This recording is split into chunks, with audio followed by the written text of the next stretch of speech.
Hello and welcome. Great to have you here. What I want to talk about today is a way that mindfulness meditation might even lose you your job.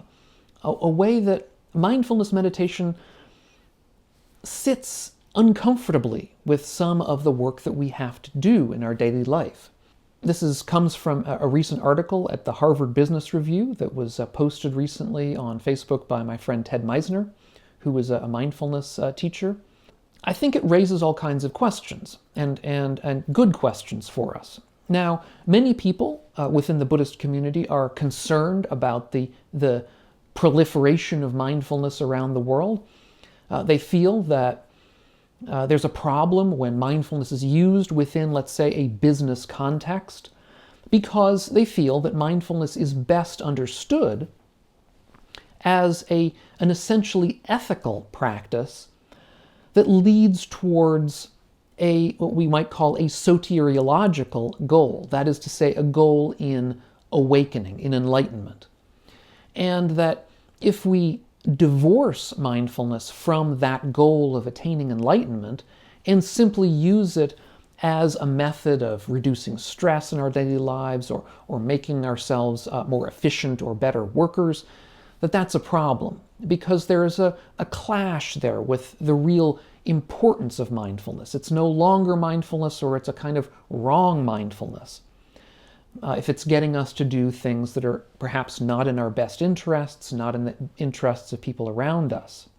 Now, this is, admittedly, it's a huge topic, and many of you may be familiar with one aspect or another of this problem, this question. I have friends of mine who are mindfulness teachers, several of them, and I think that they are all, without exception, very interested in the ethical aims of mindfulness.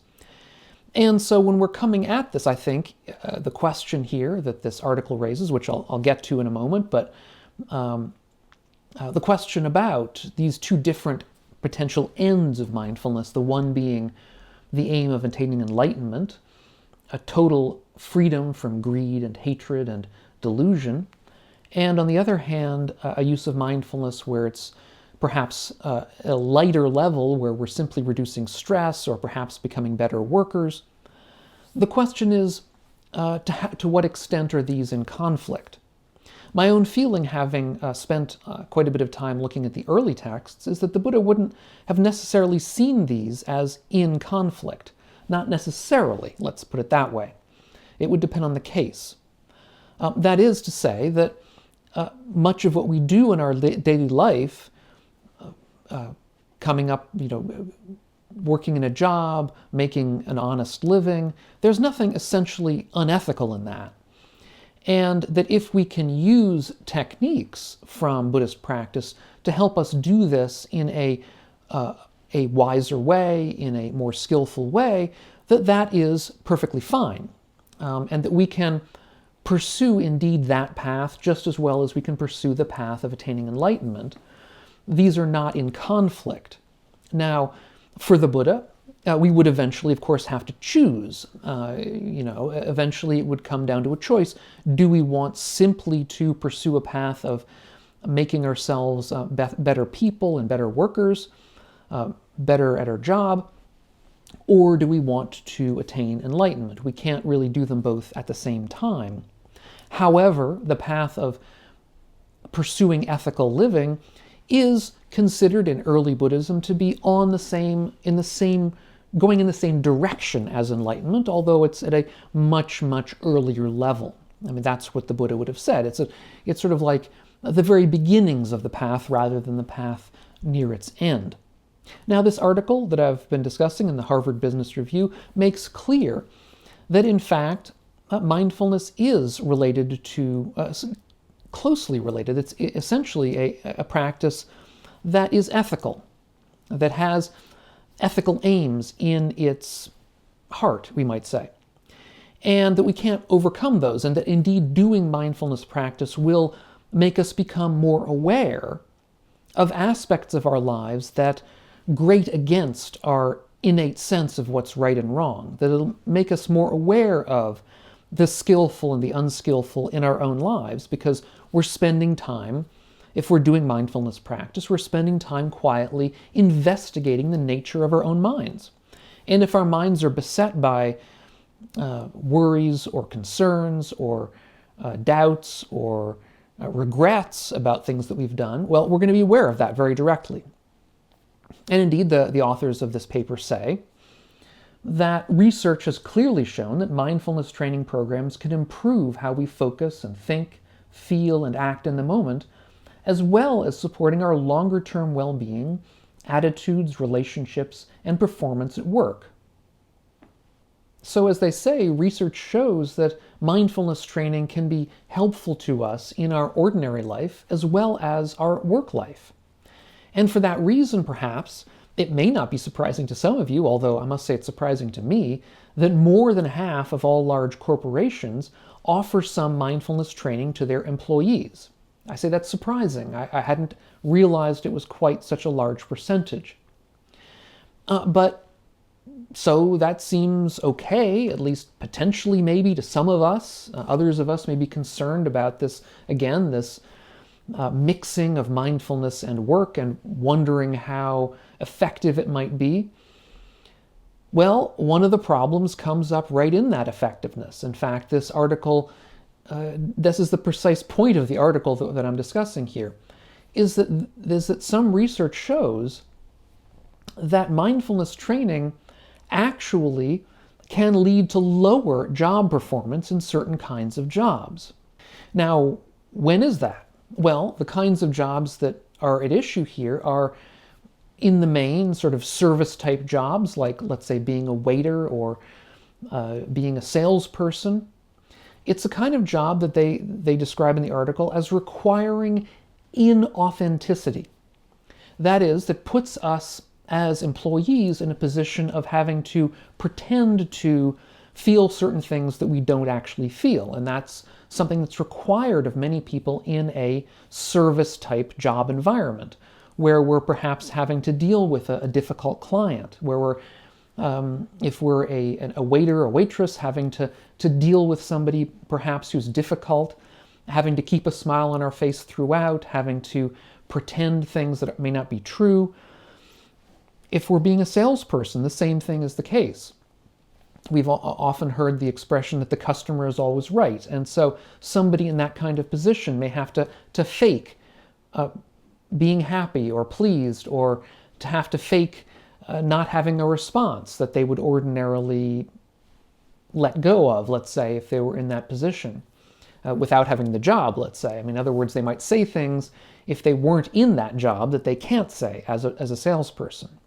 So the authors of this article say that mindfulness may be less beneficial and even harmful for employees who must routinely surface act to perform effectively, again, such as waiters or salespeople. And they also point out that in many jobs that we do may require us to undertake unpleasant kinds of tasks, such as, they give examples, such as having to point out that sales are down this month over last, or having to conduct layoffs, or having to give somebody, a patient of ours, bad news about some kind of disease that they have. And mindfulness training throughout will make the unpleasantness of these kinds of tasks more apparent to us. Now, how we're going to react to that, how that's going to devolve in our lives will depend on the particular case, right? I mean, it's not always going to necessarily make us less effective, but the point that they're making in the article is that sometimes it seems that there's some evidence that a mindfulness-trained person, let's say as a salesperson or a waitress, a waiter, may not be as effective because they're going to be more in touch with their true feelings and less able to act a part that they don't actually believe in. Now, this article is simply talking about some studies that have been done, but perhaps you yourself have seen this in your own life. If you have a mindfulness program or a training or practice that you do regularly, and you might find that it conflicts with some of the things you have to do in your daily life, in your job, that you find a kind of, that they grate against each other from time to time. Now, what are we supposed to do with this information? They don't really talk about that very much in the article, but I can think of two different directions we can go with this, having heard this information. The first direction is to say, let's let mindfulness training do its job. Mindfulness training is supposed to be an ethical training, so let's follow it along that ethical route and allow it to help us become more ethical, more skillful practitioners of whatever job it is we do. This may mean that we have to push back sometimes against the prevailing norms of our job and say, well, look, sometimes it's better perhaps not to have a facade that we're keeping up, but rather to speak the truth in certain situations. Perhaps we might want to change the way the job works itself. We might want to make a change in our work environment. We may suggest such a change and maybe even argue for it. We may even, at the final analysis, have to leave our job. In other words, we may decide to keep our mindfulness practice and move to a different sort of job if we feel that the one that we're in doesn't accord well with our own ethical intuitions as revealed through our mindfulness practice. So that's one option.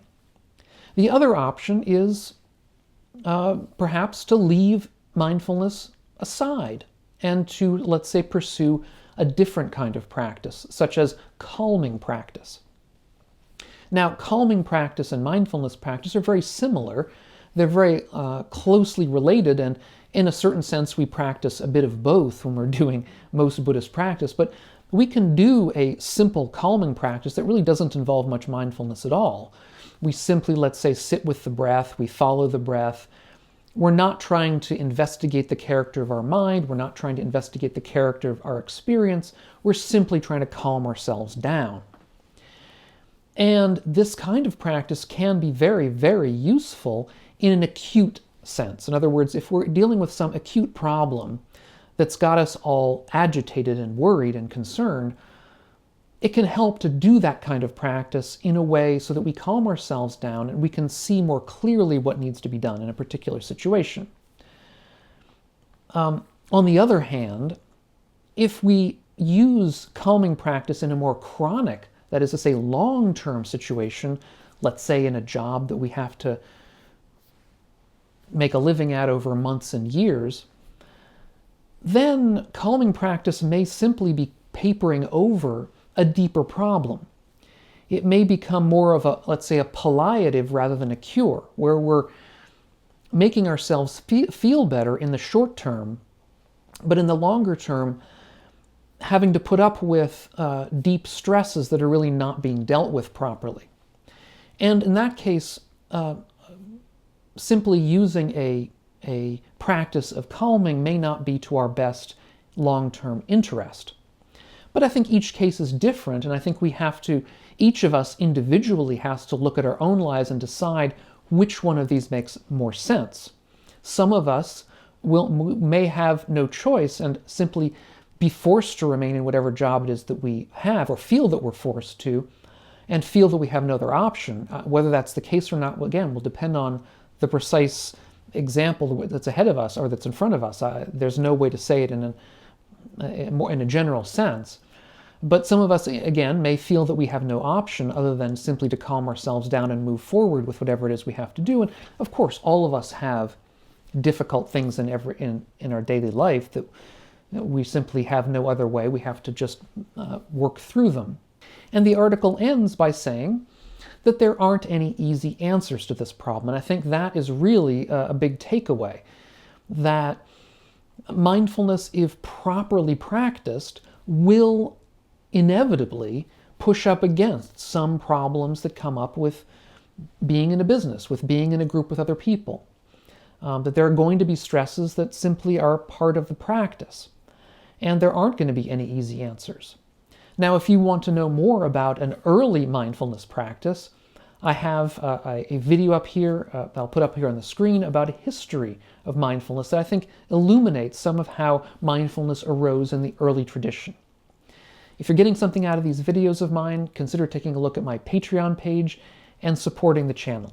Thanks so much, and we'll catch you on the next video. And meanwhile, all of you, be well.